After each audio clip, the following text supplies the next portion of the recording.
movement that encourages you to live with less stuff and find more time and joy in the process. So, what is minimalish?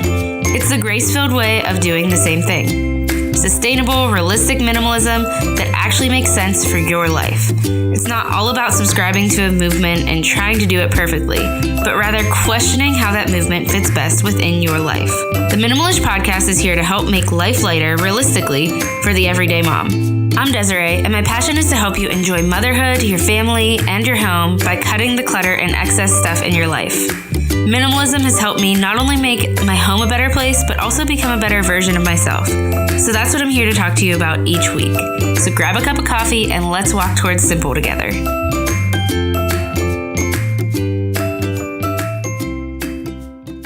Welcome to the Minimalish Podcast. I'm your host, Desiree, and let me start today by saying that I am a stay-at-home and work-from-home mom. And I wanted to say that because today I am talking to you about the concept of slowing down. And I think it's important that we think about our life stages and kind of our life circumstances and what we do personally when we're thinking about this topic. It's not going to look the same for everyone. Everyone has different roles that they play. Some of those make us busier than others. But today I want to challenge you to think about, can you be less busy than you currently are? What are you doing to make yourself busier than you need to be? So that's just kind of the idea that I want you to think through today as we're talking about slowing down. And I personally kind of wrote out this particular episode after a day where I finally slowed down. And it was the first time that I really kind of took a slow day and didn't feel bad about it and didn't feel guilty like I should have been, being productive, like doing a million other things. So I think we are all kind of obsessed with productivity these days, and I'm not trying to speak for you. I'm not trying to blanket statement anything. I just think that there is an overall obsession with productivity, especially in American culture. I can't speak for other cultures, but I know that I live in the United States, and that is what I particularly see around me. That's what I see on social media, and I personally know that I get that feeling too. I get obsessed with being productive.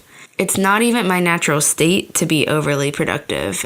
So when I am productive, I do end up feeling good about it, of course, but I don't feel this overwhelming sense of achievement that I thought I would. It's good to get things done, but when I push it, and push myself to check off a super long to-do list every single day, I find myself tired instead of content. I find that in my journey to simplifying, I somehow find myself often chasing productivity. So I'm going to say that one again because I think it's important, and I think maybe some of us can relate. I find that in my journey to simplifying, I somehow find myself often chasing productivity. When I really think about this, it seems very counterintuitive. Like, how does simplifying my life mean that I need to be more productive and doing more things? It just does not make sense. So I recently found out that I am a type 9 on the Enneagram, and if you know anything about the Enneagram, it's really a great self-discovery tool, and it's like a personality test, but it kind of goes deeper. It talks about your motivations, and I highly recommend it for anyone who likes that kind of thing. But if you're an Enneagram fan, it might make sense to you what I've said before. Given my natural personality being a type 9, I am just not innately a productive person. Long to-do lists will overwhelm me. Even short to-do lists can overwhelm me. So that's just kind of a background about who I am. Because obviously, some of us love being productive and some of us love a long to-do list and don't get overwhelmed by it. So I just want you to know, who's talking to you, and the fact that coming from my perspective, this might look differently for you. But the idea of living slower and living less busy is something I think that can apply to all of us. So because I've learned that this tiredness and this exhaustedness that I feel when I push myself to be super productive, comes from just a few list items getting checked off for the day, I've started to give myself a little bit more grace lately when it comes to filling up my to-do list. And that's kind of where this all started. So as I said in the beginning, I am a stay-at-home mom and work-from-home mom, and when it comes down to it, I can find a million little things to fill up my list. And maybe you can relate if you are also a stay-at-home mom, or even if you just work from home. When you're in your house all day, your house is like just begging you to spend all of your time on it. There's always more cleaning that can be done. I can find some kind of really interesting, intriguing sensory activity to try with Gemma that day, or maybe 5 of them. Or I can work on my podcast and writing for as many hours as Gemma naps. So I could fill up all of my time with just being productive. So I found myself each day as I make out my list in the mornings that I kind of urge my pen in hand to fill it up as much as possible. Like, how can I just fill up all of these lines? How can I be as productive as possible today? What can I accomplish? And I started to realize that this was the mindset I was starting my day with, and not that there's anything wrong with that mindset, but it was a mindset that just doesn't fit who I am as a person. So the other day, as I planned for myself a day of cleaning that really did need my attention after a busy couple of days spent mostly out of the house, my mind and body were kind of asking me to ignore my list a little bit, to rest and to slow down. And remembering kind of the recent self-discovery through the Enneagram that I had just done, I for once decided to listen to what I needed and to move forward in that direction with no self-judgment or criticism. And I decided to just be still that day. And I allowed Gemma to play on her own. I watched my 16-month-old run around the living room from one activity to another. She would bring toys to me intermittently and we would play together. She was discovering and learning the world as I was just kind of a background supporter. And we cuddled and talked and read books with no agenda, and loosely followed our time frames and schedules that I have set for us. We visited family for dinner in the evening, and I didn't even stress about getting out of the house in a timely manner because there was no need to. There was really no time frame on our day.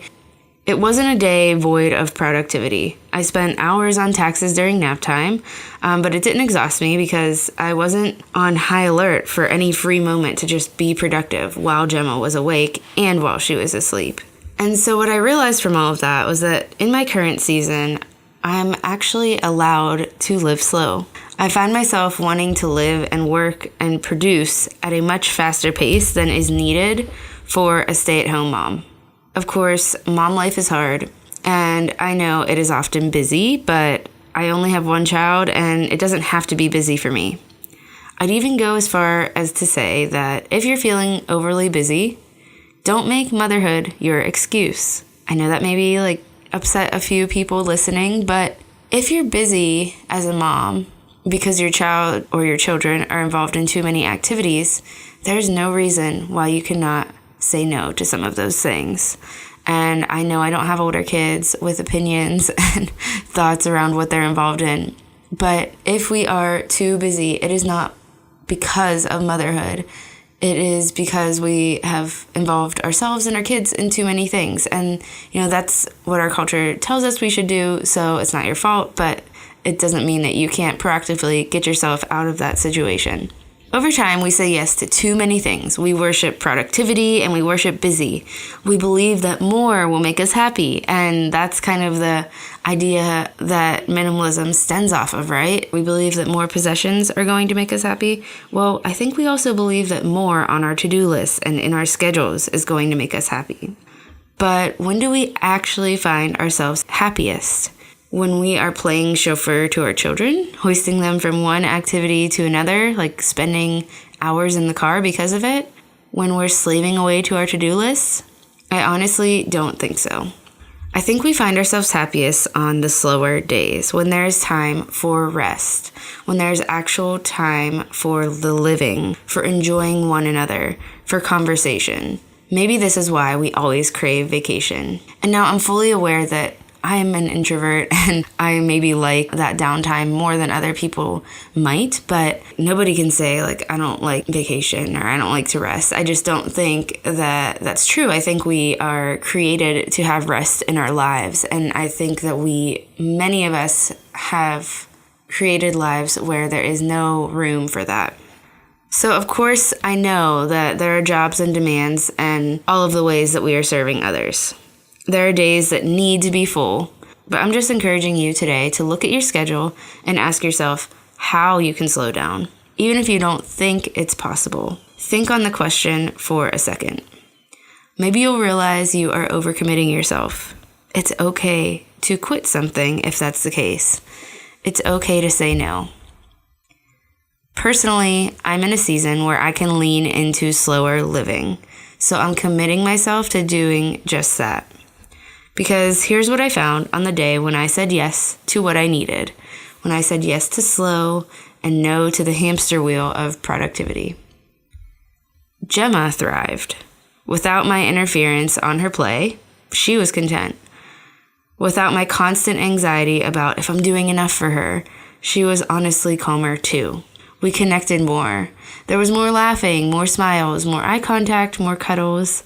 All of these things, I think we both need more than my agenda of the things I believe will make me a good mom. And at the end of the day, before bedtime for her, as I was rocking her in the chair that we are honestly getting close to outgrowing, I felt happy. I didn't feel the normal questions of defeat that I feel when I'm going all day. I felt truly happy. Like, this is it. This was the type of day that I live for as a mom. My heart was full. And I realized that my growing toddler will soon be too big to rock in my arms.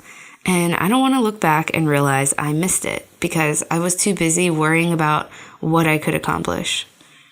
I don't want to miss these fully present moments that happen when we just slow down. Of course, I do realize that not all days will be like this. Even when lived slower, I realize that there are tantrums and cabin fever when we need to leave the house or have an activity planned or someone will end up pulling their hair out. That most likely being me. But I also believe that our kids sense our hidden agenda. And if they feel that we are anxious about being productive or whatever host of other things we need to be, they are less calm themselves.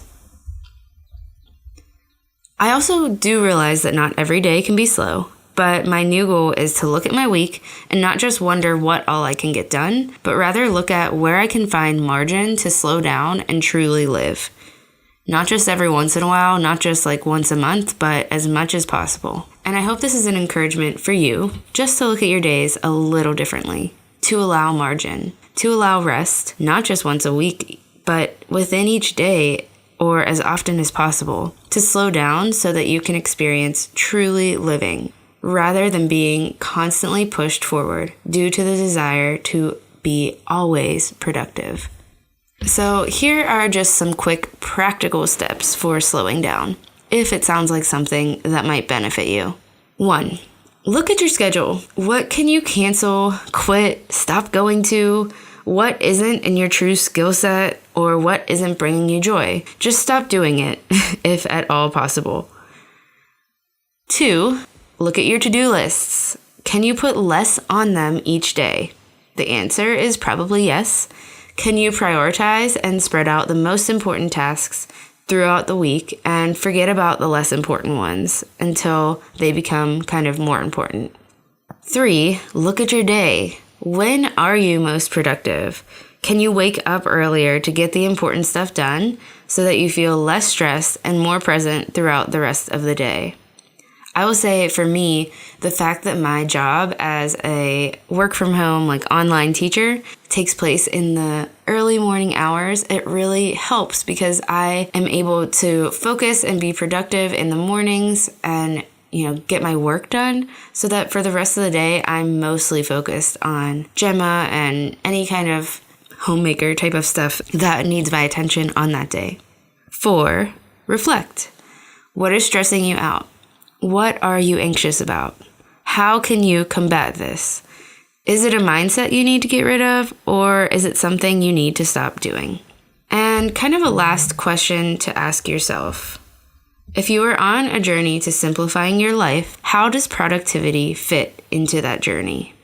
These are just a few ways to slow down. And another suggestion I have for you is a book I read actually this past fall called Chasing Slow by Erin Loechner. It was one of my favorites I've ever read, and I highly recommend it. So you can find that link in my show notes. So one last thing I want to encourage you on before we kind of wrap this up is that if there's something about your life that is creating anxiety every day or making you feel overwhelmed daily or not allowing you rest, whatever it is, if it's a job or your schedule being too full, if it's something that is in your control, you have the power to change it. And I just want to encourage you with that because I was a full-time teacher for years, as you may know, if you've listened to previous episodes, and that job overwhelmed me. That job stressed me out. It was not a job that I loved, and it was a really hard decision to realize that I was in control of my career path, and I did not have to stay in that career path just because, that's what I went and got a degree for. And it was a hard decision to make, and it didn't seem like the best financial choices at the time, and there was a whole host of things that would make me stay in a place where I was unhappy. But that job could have never really fulfilled me or, allowed me rest and slow living because it just didn't fit me. And so making that choice to stay home with Gemma instead and, figure it out with our finances. It's a long story that I won't go into here in this episode, but making that choice helped me realize that we truly are in control of what our lives look like for the most part. Of course, there are things out of our control, but when it comes to career path and schedules and what we fill our days with, we're in control of that. So I just wanted to encourage you to kind of look at your day and decide, what really does need to change if I feel like I can never find rest, I can never slow down, I am always so busy, I am burning out. What needs to change? You are in control of making that change. Okay, that is all for today's episode. I hope that you find some margin in your days this week and find the time to really enjoy your life by slowing down. Fight for this. It's important. And I do want to quickly just put that plug out there again that if you are enjoying the podcast, please consider leaving a rating or a review on iTunes. I do have directions for that in the show notes. Even if you don't listen on iTunes, you can still review it on iTunes. So check out that link in the show notes. It really only takes about 5 minutes and I would be forever grateful. And if you do review it, please let me know.